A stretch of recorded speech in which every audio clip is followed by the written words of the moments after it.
यहाँ पर देखिए सवाल दे रखा है कि एक पिरामिड का आधार एक नियमित ऑक्टागन है जिसकी प्रत्येक भुजा 4 सेंटीमीटर और पिरामिड की ऊंचाई 15 सेंटीमीटर है। तो पिरामिड का आयतन निकटतम पूर्णांक तक आपको निकालना है। ठीक है, तो इसको कैसे हल करेंगे? सबसे पहले ऑक्टागोनल पिरामिड बना लेंगे। तो ऑक्टागोनल पिरामिड कैसे बनेगा? जिसका कि बेस जो है आपका ऑक्टागोन रहेगा, रेगुलर ऑक्टागोन। तो रेगुलर ऑक्टागोन फटाक से बना लेंगे।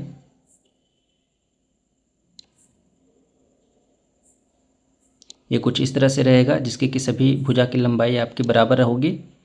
और ये आपका रेगुलर ऑक्टागोन हो गया। और यहाँ से जो है इसका हाइट, इसके अपेक्स से ये हाइट का मान आपको दे रखा है कितना? 15 सेंटीमीटर। और इसका जो साइड लेंथ है वो ए इक्वल टू आपका 4 सेंटीमीटर दे रखा है। ठीक है, तो आपका जो वॉल्यूम होता है पिरामिड का वो क्या होता है? वॉल्यूम भी equal to 1/3 into base area into height. ठीक है, तो बेस एरिया कैसे निकालेंगे ऑक्टागोन का? तो आप जानते हैं कि इसका जो ऑक्टागोन का जो बेस, एक ऑक्टागोन का जो एरिया होता है ना, बेस एरिया जो इसका होगा, इसका फॉर्मूला क्या होता है? होता है 2a² इंटू 1+√2। ठीक है, और यहाँ पर a का मान कितना है?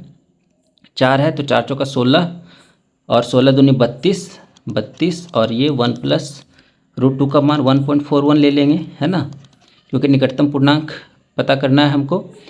तो 2.41 32 गुना 2.41 और यहाँ से वैल्यू का मान रखेंगे तो हमारे पास कितना आ जाएगा? यहाँ पर रखेंगे तो 1/3 गुना 32 गुना 2.41 और गुना 15। ठीक है, तो इसको सॉल्व करेंगे तो हमारे पास कितना आ जाएगा? 3×5 = 15, 32×5 = 160, 160 गुना 2.41 तो हमारा कितना देगा? एक शून्य खत्म होगा और ये दशमलव इधर शिफ्ट हो जाएगा।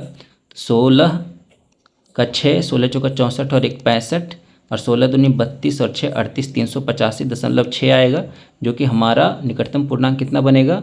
386 क्यूबिक सेंटीमीटर। ऑप्शन नंबर भी हमारा करेक्ट होगा। ठीक है दोस्तों, तो यहाँ पर ये चीज़ इस फॉर्मूला से हम बना सकते हैं, बेस एरिया निकाल सकते हैं। नहीं तो हमारे पास एरिया निकालने का जो भी रेगुलर पॉलीगॉन होता है उसका एरिया निकालने का जो फार्मूला होता है वो क्या होता है कि किसी भी पॉलीगॉन का जो एरिया का फार्मूला निकालने का होता है वो आप निकाल सकते हैं इस फार्मूला से, NA²/4 इंटू कॉट 180/n। ठीक है, और n जो होगा वो नंबर ऑफ साइड होगा। जैसे कि इस केस में हम एरिया निकाल सकते हैं, अगर ये फार्मूला याद है तो किसी भी पॉलीगॉन का एरिया हम निकाल लेंगे, रेगुलर पॉलीगॉन का। तो n का मान जो हो जाएगा नंबर ऑफ साइड हो जाएगा, यहाँ पर इस केस में 8 है ना, तो 8 इंटू a² कितना है? 4 चौका 16/4 इंटू कॉट 180/8, तो ये हो गया 4 चौका 16, है ना, ये आ गया आपका 32 इंटू कॉट 180/8, यानी कि कॉट आ जाएगा आपका 22.5। अब कॉट 22.5 का मान हम कैसे निकाल सकते हैं? तो डबल एंगल फार्मूला से हम यहाँ पर कॉट का मान निकाल सकते हैं। तो कैसे? आप जानते हैं कि कॉट 2θ का जो मान होगा वो आपका कितना बनेगा?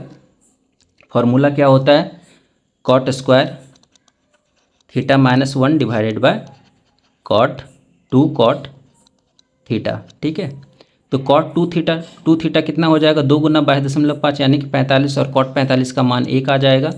और कॉट स्क्वायर थीटा ये हो गया आपका -1 बटा 2 कॉट थीटा। और यहाँ से अगर हम इसको फॉर्म करेंगे तो ये कुछ क्वाड्रेटिक इक्वेशन जैसा कुछ बनेगा। तो अगर हम इसको क्वाड्रेटिक इक्वेशन से फॉर्म करके बनाते हैं तो कैसे मान निकालेंगे? कॉट का मान अगर x रख लेते हैं तो ये कितना हो जाएगा? x² - 1 x² - 2x, x² - 2x -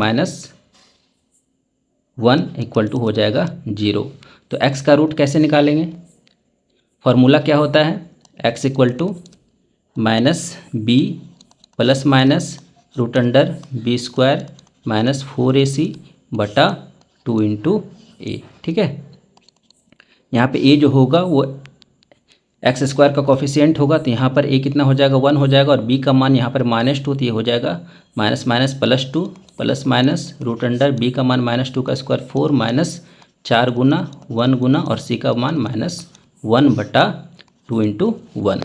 ठीक है, तो ये आपका बन गया 2 प्लस माइनस रूट अंडर 4 + 4 8 हो जाएगा, तो इसको हम लिख सकते हैं 2√2/2। ये खत्म हो जाएगा 2 2, तो आपका कितना बन जाएगा 1 ± √2। ठीक है, तो अब यहाँ पर देखें कि निगेटिव वाला नहीं लेंगे क्योंकि √2 का मान 1.41 होता है, तो अगर 1 - 1.41 करेंगे निगेटिव वैल्यू आ जाएगा, लेकिन कॉट 22.5 जो है फर्स्ट क्वाड्रेंट में लाई कर रहा है, तो इसका जो वैल्यू होगा वो पॉजिटिव होगा, तो पॉजिटिव वाला वैल्यू लेंगे, तो इसका मान कितना आ जाएगा 1 + √2।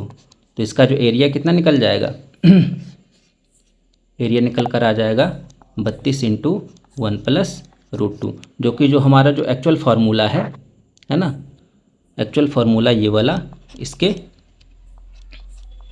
मैच कर रहा है। ठीक है, तो आप एरिया निकालने के लिए फार्मूले का इस्तेमाल कर सकते हैं, अदरवाइज़ जो आपका रेगुलर ऑक्टागोन का जो एरिया होता है वो आप इस फार्मूले से निकाल सकते हैं।